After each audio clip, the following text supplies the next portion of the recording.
Второ издание на Дневникот на Канал Плюс. Добро вечер. Почнуваме веднаш по кратката најава. Останете со нас.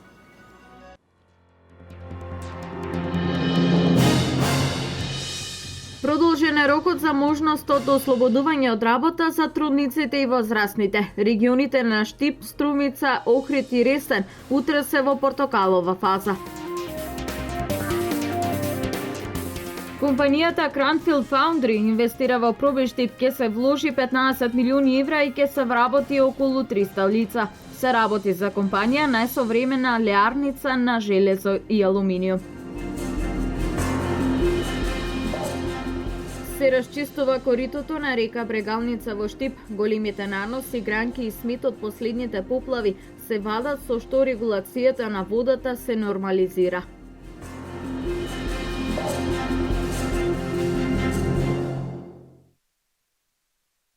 Foundry инвестира во Пробиштип. Потпишан е договорот со кој оваа најсовремена леарница на железо и алуминиум ќе вложи 15 милиони евра и ќе вработи околу 300 лица. Производството треба да почне најдоцна за 1 година. Се работи за компанија чии производи се најбарани во автомобилскиот сектор. Отворањето на нови работни места и понатаму продолжува. Имено руската Cranfield Foundry ќе гради леарница во Пробиштип, која е од огромно значење како за општината, така и за регионот. Денеска имаме особена чест да присуствуваме на овој свечен момент на потпишување на една нова перспектива за општина Пробиштип. Ова инвестиција е од огромно значење не само за мојата општина, туку и за целиот регион. Пред се за раздвижување и на локалната и на регионалната економија, каде што ќе се отворат нови работни места, меѓутоа не само отварање на нови работни места, каде што ќе се реши проблемот со невработеноста, туку ќе се спречи и еден тренд на миграција пред се на младите и квалитетни кадри од овој регион. Познавајќи образовната структура на општина Пробиштип, со сигурност можам да потврдам дека можност за вработување ќе имаат сите високо образовани лица од областите поврзани со профилот на работење на компанијата Cranfield Foundry, без разлика дали се со или без работно искуство. Оваа инвестиција премиерот на Република Македонија ја најави пред само 1 месец, а од денес веќе станува реалност. Ова инвестиција ја најавивме пред 1 месец и еве денес веќе го потпишуваме договорот за инвестирање на странската компанија. Примарното производство на компанијата ќе биде наменето за монтажната и железничката индустрија. Со тоа Македонија уште повеќе го зајакнува својот имидж како земја со автомобилска индустрија. Нешто што порано не беше поимливо, а денес со влезот и работата на многу компании од оваа индустрија полека, но сигурно станува реалност. Компанијата Cranfield Foundry инвестира во Пробиштип, каде ќе гради најсовремена високо автоматизирана еколошка леарница за производство на делови за автомобилската индустрија. Во таа насока ние како влада ќе помогнеме и за изградбата на потребната инфраструктура во индустријската зона во Пробиштип, каде ќе биде сместен и новиот производствен погон на Cranfield Foundry. Во оваа индустријска зона ќе има и повеќе други градежни парцели, така што верувам дека паралелно со изградбата на оваа леарница ќе успееме да привлечеме и други компании во градот Пробиштип. Вкупната инвестиција се проценува на 15 милиони евра, а доста важно за Македонија е отворањето на 280 нови работни места во Пробиштип и околината, истакна премиерот Груевски. Cranfield Foundry е компанија основана од руски капитал, дел од бизнис групата Cranfield во семејна собственост, чија основачи имаат долга традиција во металургискиот сектор во Русија.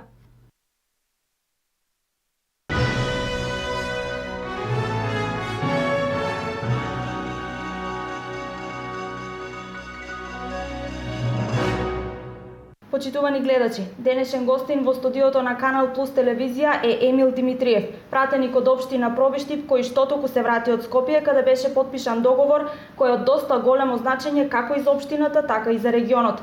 Господине Димитриев, кажете ни зашто поточно станува збор и од какво значење е ова за општината па и за регионот во нашата држава?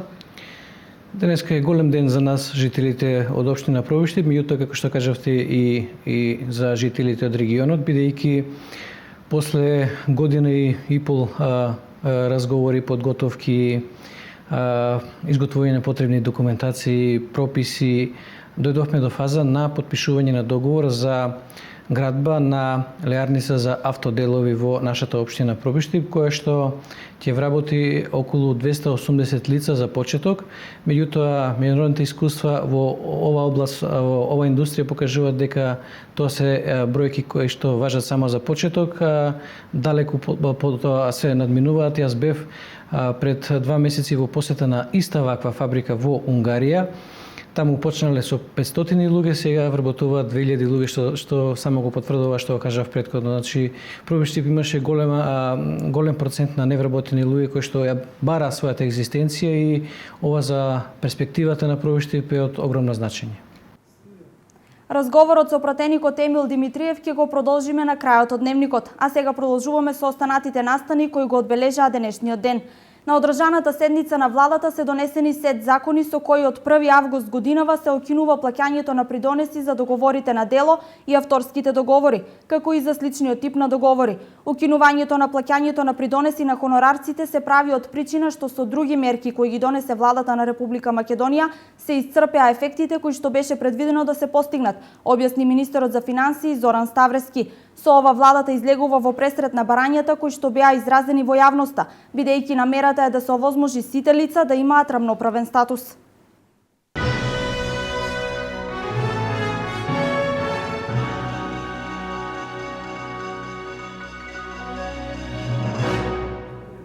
Тропските температури и високиот УВ индекс се опасни по здравјето. Продолжен е рокот за можност од ослободување од работа за трудниците и возрастните. Регионите на Штип, Струмица, Охрид и Ресен утре се во портокалова фаза и ги зафаќа уште потопол бран. Тоа значи температури околу 40 степен во сенка и УВ индекс над 10. Се одлагаат спортските активности, но и градежните работи на отворено во периодот од 11 до 17 часот. Продолжуваат пеколните температури во земјава. Утре Штип и околината влегуваат во портокалова фаза. Синоптичарите прогнозира високи температури и зголемен УВ индекс, што предизвикува штитно влијание врз здравјето, но веќе од петок ќе има заладување. Во Штип и околината утре се очекува максималната температура да достигне до 40 степени, што е според дефиниција на температурите прогнозирани за ова подрачје и влегува во портокалова фаза. Инаку утринската температура ќе биде до 22 степена. Во текот на ноќта кон петок се очекува зголемено на облачување кој што ќе услови и краткотраен дожд со појава на грмежи. А појава на дожд и грмежи се можни и во петокот во предпладневните часови. Во пресрет на продолжениот викенд не очекуваат температури под 40 степен. Температурата во наредните денови благо ќе опадне, така што во Штип се очекува температура до 37 степени, која што ќе се задржи и во наредниот период. Во сите овие денови, во продолжениот празничен викенд, ќе има услови во попладневните часови за краткотраен дожд со ретки грмежи. Министерството за здравство со препорака до регионите каде е најавено портокалова фаза, бремените жени и хронично болни лица над 60 години да бидат ослободени од работа до 4 август, како избегнување на градежни активности во периодот од 12 до 17 часот. Остануваат да важат советите од лекарите за начинот на однесување во овие топли денови. Трудниците треба да си ја терат редовната контрола, што е, треба да го избегнуваат излегувањето на сонце, а со тоа и да не одат на работа нормално, како и други хронични болести, не само трудниците, и хроничните болни што се, луѓе што имат инфаркти, што имат стендови, луѓе со мозочни удари, што имат преживеано. Контроли треба да бидат редовни, што си ги имат редовно, и да бидат заштитени во ладни простори, да консумират многу течности, да јадат многу овошје и зеленчук, да се хранат со полесна храна. Инаку препораките се однесуваат за целото население да не се излегува безпотребно во најтоплиот период од денот, да се носи светла и тенка облека и да се избегнува консумирање производи кои не се термички обработени. Високите температури ги седнаа на заедничка маса надлежните за справување со пожари во Делчево. Беа споделени владините препораки за дејствување во случај на пожари. Екстремно високите температури ги седна на заедничка маса надлежните органи од Делчево кои се задолжени за справување со евентуалната појава на шумски пожари и пожари на отворено. На денешниот состанок одржан во просториите на на општина Делчево присуствуваа сите релевантни субјекти кои што се чинители во системот за справување со пожари, како во урбана, така и на отворено и шумски пожари. Причината беше зголемените надворешни температури, а по тој основ и насоките и заклучоците на 89-та седница на владата на Република Македонија одржана на 21.7.2015 година, а спуштена на терен преку Дирекцијата за заштита и спасување, кои што заклучоци налагаа одредени укажувања, препораки дека треба сите релевантни фактори да ја зголемат својата готовност како човечка, така и материјално-техничка готовност за прво за спречување на појава на пожари, односно во превентивниот дел, а потоа и во случај на појава на шумски пожари, пожари натворено, целиот систем на гаснење на шумските пожари. Освен овие препораки на единицата на локалната самоуправа и беше укажано дека при евентуалните пожари на оваа територија треба да се стават на располагање целата расположлива персонална и материјална поддршка на јавното претпријатие Македонски шуми, како и на други институции. Исто така жителите беа известени да се почитуваат законските ограничувања за движење во шума, како и забраните за падање на стрништа на нивите. Сите оние кои што нема да ги почитуваат овие забрани ќе бидат затекнати на лице место, ќе бидат санкционирани согласно глобите пропишани од позитивните законски норми. Почна чистењето на коритото на река Брегалница во Штипскиот регион. Акцијата ја реализираат Општината, Центарот за управување со кризи и Дирекцијата за заштита и спасување. Потребата од темелно чистење на речното корито се наметна после поплавите. Од денес почнува чистењето на река Брегалница во Штип. На потегот од Емир Кјучик, Султанов мост, во населбата 8 ноември, па се до 4-тиот километар. Согласно акциониот план за чистење на речните корита за 2015 година, кој што беше усвоен од владата на Република Македонија преку проектот за чистење на речни корита и бреговите на езерата во Република Македонија, од вчера се започна со чистењето во општина Штип согласно акциониот план. Сите оние критични точки кои што беа установени за време на зимскиот период и пролетниот период за поплавите ќе бидат исчистени, продлабочени. Сите оние наноси на земја и на тало ќе бидат извадени од речното корито, дрвата кои што беа паднати. За оваа намена владата обезбеди 24 тони нафта за механизацијата, ангажирана во оваа обемна акција за чистење на речното корито после големите поплави годинава, а со цел да се превентираат идните вакви непогоди. Со овој начин се добива подобар проток на водата и сите оние препреки и пречки за непреченото течење на водата се отстрануваат од речното корито. Имаме еден проблем, да речеме, кај 4 километар каде што никогаш не беше чистено, се направија големи штети на земјоделските површини и на викенд куќите. Истиот проблем го имаше со Лакавица, кој што мислиме дека ова година ќе фатиме дел од неа најкритични точки да бидат исчистени. Ваквиот проект од 2009 година па се наваму се применува секоја година. Оваа година околу 10 километри ќе се расчистат, кои спаѓаат во генералниот урбанистички план, и околу 6 километри од река Лакавица. Се работи за координирана акција помеѓу Општината, Центарот за управување со кризи, Дирекцијата за заштита и спасување и Министерството за транспорт и врски. Општина Кочани започна со градежните работи за изградба на тротоари. Годинава се очекува општината да реконструира 1900 метри квадратни тротоари во повеќе делови на градот. Согласно програмата за уредување на тротоарите во градот, општина Кочани започна со градежните работи за изградба на тротоарот од шопинг центарот до мултикултурниот центар во Кочани. Од општина Кочани за овие активности истакнуваат. И моментално ќе се изврши реконструкција на тротоарот од шопинг центарот, мостот кај шопинг центарот до мултикултурниот центар. Така да ова е продолжување на акцијата која имавме прошлата година, со која што извршивме реконструкција на тротоарот од мостот кај Домот на културата до шопинг центарот. Исто така се предвидува на овој потек, значи од мостот кај шопинг центарот до мултикултурниот центар, да се обноват клупите и да се постават нови клупи, дополнителни клупи, со кои што ќе се изврши уредување на овој простор. Исто така се заврши поправката на парапетниот зид на реката, така да оштетувањата кои беа направени поради чистење на реката се отстранети и моментално е во една добра состојба парапетниот зид. Ова година имаме негде околу 1900 квадрата предвидено за реконструкција, значи овој тротоар е широк околу 4 метра, иначе до мултикултурниот центар имаме околу 210 метра. Значи планираме оваа година да завршиме овде кај мултикултурниот центар, а планираме исто така реконструкција да се изврши и на тротоарот по Димитар Влахов, тоа е таму кај на влезот во Кочани, така да преостанатите квадратура ќе се искористи таму. Ако остане дел од квадратурата предвидена за оваа година за реконструкција на тротоари, можно е понатаму пак да продолжиме до мостот после мултикултурниот центар. Година во општина Кочани според програмата се очекува да реконструира 1900 метри квадратни тротоари во повеќе делови на градот. Во Штип, во Дом на млади, денес се реализираше летна крводарителска акција проследена со музички хепенинг. Организатори беа волонтерите во Клуб на млади при Општинската организација на Црвениот крст. Хуманоста на дело денес во Штип ја покажаа над 80 на граѓани.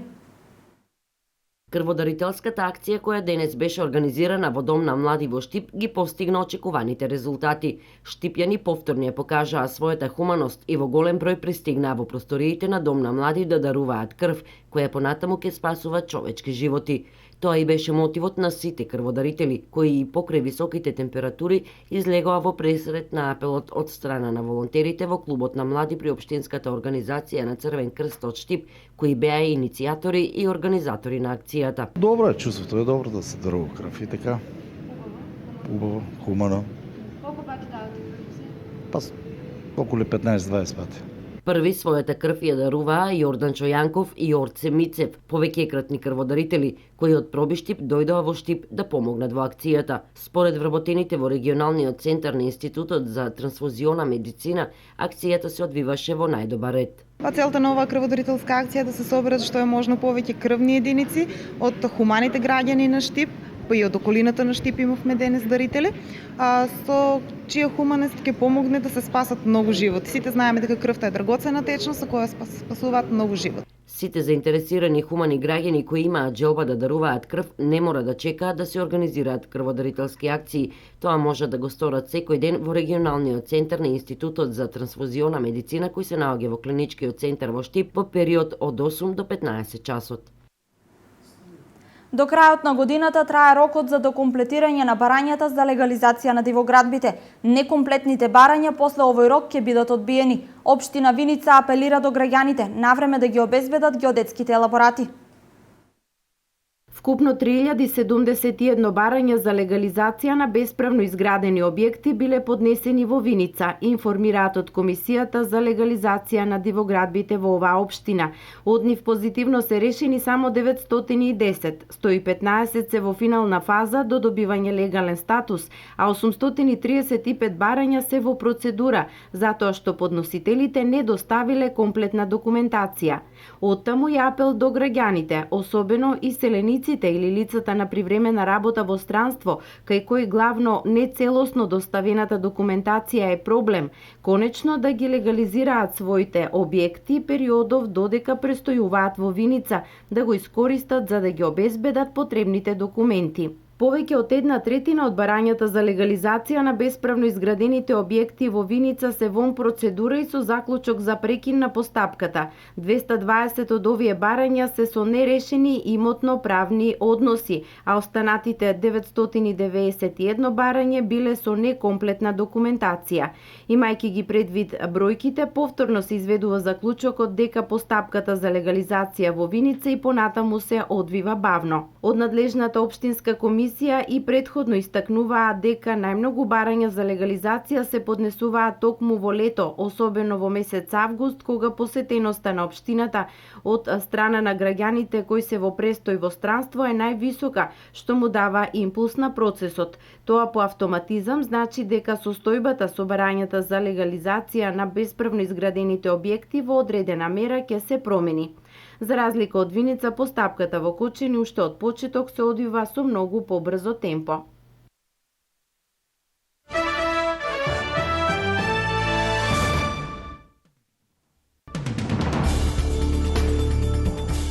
Министерството за одбрана на САД ја исклучи внатрешната имејл комуникација откако била забележена сомнителна активност Поштенски сервер е користен од заедничка команда на Генерал штабот на САД, а исто така и стотици воени и цивилни соработници на заводот. Од Пентагон одбија да именуваат конкретна причина за исклучувањето на серверот, но се изјасниле дека се работи на проблемот. Нема информации за причината штета. Околу 2000 мигранти само во една ноќ се обиделе да влезат во тунелот под каналот Ла-Манш во близина на француското пристаниште Кале во настојување да стигнат до Британија. Мигрантите, главно од Африка, Афганистан и Блискиот Исток, се обидуваат да се кријат во камиони или возови кои минуваат низ тунелот. Земјотрес со интензитет од 6,3 степени по Рихтер е регистриран во јужниот дел од американската сојузна држава Алјаска. Епицентарот на потресот е регистриран на 71 км од вулканот Редаут, а длабочината 118 км. Нема податоци за разорнување и жртви. Не е прогласена опасност од цунами. Во почетокот на неделава во Алјаска беа регистрирани 2 земјотреса со интензитет од 6,9 и 6,7 степени по Рихтер.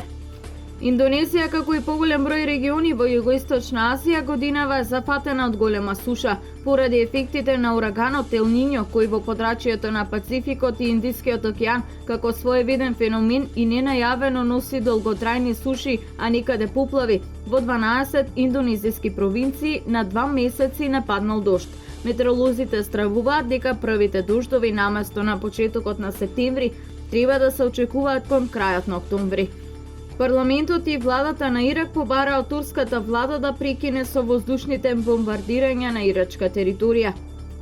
Нападите на турските воено-воздухопловни сили се нарушување на ирачкиот суверенитет. Бомбардирањето на турските воено-воздухопловни сили врз ирачките погранични региони им нанесоа сериозни штети на собственоста на граѓаните на Ирак, а исто така доведоа и до жртви меѓу локалното население.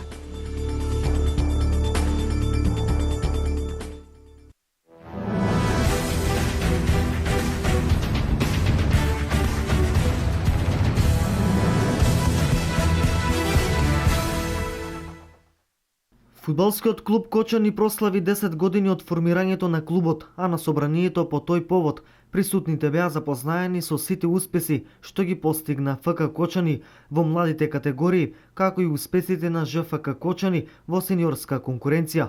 На собранието најпрвен беше поднесен извештај за работата и остварените резултати на клубот помеѓу двете собранија и беше потенцирано дека клубот минатата година ја оценува како задоволителна.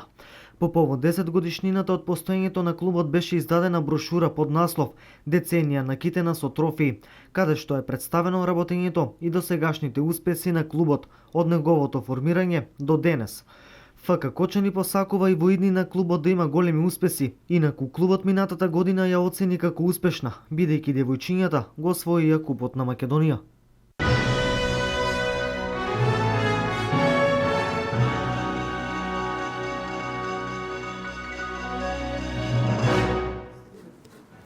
Ова беа настаните кои го одбележаа денешниот ден. Со нови содржини се гледаме утре. Имајте пријатна вечер.